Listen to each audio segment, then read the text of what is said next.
Good afternoon, everyone.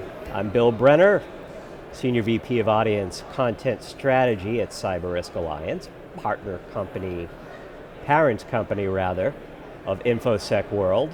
And day one of InfoSec World, a lot of great energy today, and I'm delighted to be joined by Stacy Kooistra, and he's Chief Operating Officer and General Counsel for Dakota State University Applied Research Corp. Welcome. Thank you, Bill. It's nice to be here. So, busy time when we look at the threat landscape, when we look at things going on the policy side. Talk about what your core focus has been of late. Yeah, no, I appreciate the question, and thank you for having me. So I guess where I would start in the threat landscape and the policy is really talk a little bit about what we're doing in South Dakota. So Dakota State University is one of 6 state universities, and it really has a cyber emphasis. It has 12 different programs, a lot of operations, a lot of things like that, and the university's goal, of course, is to produce highly qualified graduates, and often they graduate and they head to the coast, right? Right. And so part of our goal with the project that I'm involved in, the Applied Research Corporation, is an extension of the university, and it's basically focused on taking the applied research lab where they do that federal government contracting and transitioning it off the state roles and into a corporate setting. Again, tax exempt by virtue of its affiliation with the university, but to basically increase efficiency and nimbleness to help us provide cyber warriors for the cyber threat landscape. So talk about that, creating cyber warriors in light of where we're at right now, and if we look at topics being discussed in InfoSec World right now, AI is a big one, the for good and for not good parts. Yes.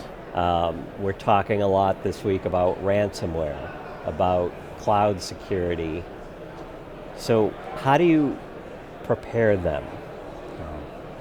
Well, there's really a power triad that we're focused on that involves cyber, but also AI and an increasing focus on quantum computing. And so, and I think about it from the cyber warrior context, maybe using that term a little loosely, but I'm still active in the military as well. I'm in the Air Force side. And so I have the opportunity in a part-time capacity to serve militarily, and then on the civilian side to help stand up this corporation where we can take some of these graduates and really take almost a cradle-to-grave opportunity from our recruiting and admissions basis on the university side, bring them in and then keep them there, and at times send them to the East Coast, to the West Coast, wherever that may be, to develop a network, to develop the qualifications, but really building on that foundation of Dakota State's programs in computer science, AI, and artificial and cyber. Very good. In terms of some of these topics that I just rattled off, where are your biggest concerns right now? Well, I would share a lot of the concerns that are frequently talked about, right? AI, like you mentioned, using them for bad, using them for good. Yeah, let's start there. Okay, yeah, I would say staying ahead of that, staying ahead of our adversaries, right? I mean, militarily, there's a common threat we talk about is China, right? Very, very capable. But the reality is there are pockets throughout the world and other places where you wouldn't expect them, where they're very, very good. And so it's one of those where we are really just focused on the collaboration with the 3-letter agencies, with the Department of Defense, to ensure as much efficiency and seamlessness as we can, not only in the training and the education, but also the employment. Yeah, I don't know if you saw it, but this morning's opening keynote, Rachel Wilson from Morgan Stanley, she spent a lot of time talking about North Korea and how North Korea essentially has made the theft of intellectual property from corporations part of their GDP. Yeah. When you think about the threat actors that, and the cyber army that you're preparing?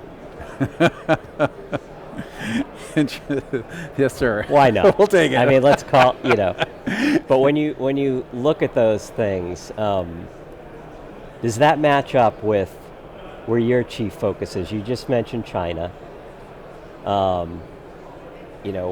Russia always comes up, and always has, and always will. But when you look around the world, where are you getting the most heartburn?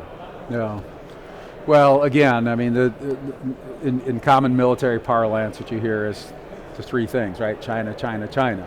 But your point is well made. Whether it's North Korea, whether it's Russia, whoever it is, in our little piece of the world, what we're working on doing is providing and filling a need that the Department of Defense in particular has. And so, our lane, our mission is to produce those cyber capable research engineers, so that when proposals are requested from the Department of Defense, RFPs are submitted, that we're there prepared to fulfill them.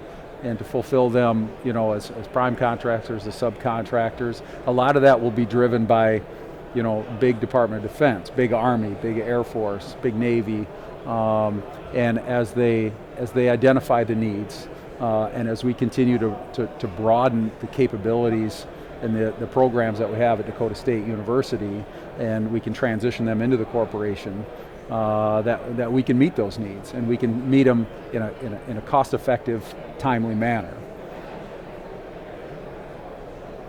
Very good. Now, one of the things that I spend a lot of time focusing on in my conversations as developer of content here at CRA is we get a lot of feedback about a skills gap, a talent shortage, and you're right in the thick of it, trying to get people trained for this work. When you hear people talking about a lack of skilled security help, how does that square with what you're working to instill in the training that you're overseeing? Yeah, that's a great question, and I would tell you that when I reflect on the project, or when we think about the project, it's driven by a vision, right? And Dr. Jose Marie Griffiths is the president of Dakota State University, and she has an excellent relationship with Governor Noem. And the Applied Research Corporation is a public-private partnership, and it is funded to provide secure space, right? In South Dakota, there is already a SCIF that exists on campus in Madison, at Dakota State University, and this funding is to provide an additional, larger facility in Sioux Falls, which I understand people may not know where those are. But they're within 45 minutes of each other, and so the vision is to fill those skills gaps. And again, Dr. Griffiths is one. She's one of the top 50 women in the world in the AI space, and so she is really dialed in. We have an excellent board of directors that's engaged in DC to be monitoring where those skills gaps are. Yep. And as a smaller university in South Dakota, there's a nimbleness that comes with that as well, to be able to develop the programming to meet those needs, and again, to put them to work as promptly as we can once they're available and trained, and continuing their graduate work up to the PhD level in the cyber operations program they have. Very good. Well, I wish you every success. Well, thank you, Bill. And hope to talk to you again. Anytime. I appreciate you having me. We're always doing e-summits and webcasts, and would love to have you back for one of those. Oh, well, I enjoy this kind of thing, and it's easier to talk about stuff that you believe in, right? And I believe we're on the right track, so thanks for having me. Terrific. All right, everybody. Until next time, be well.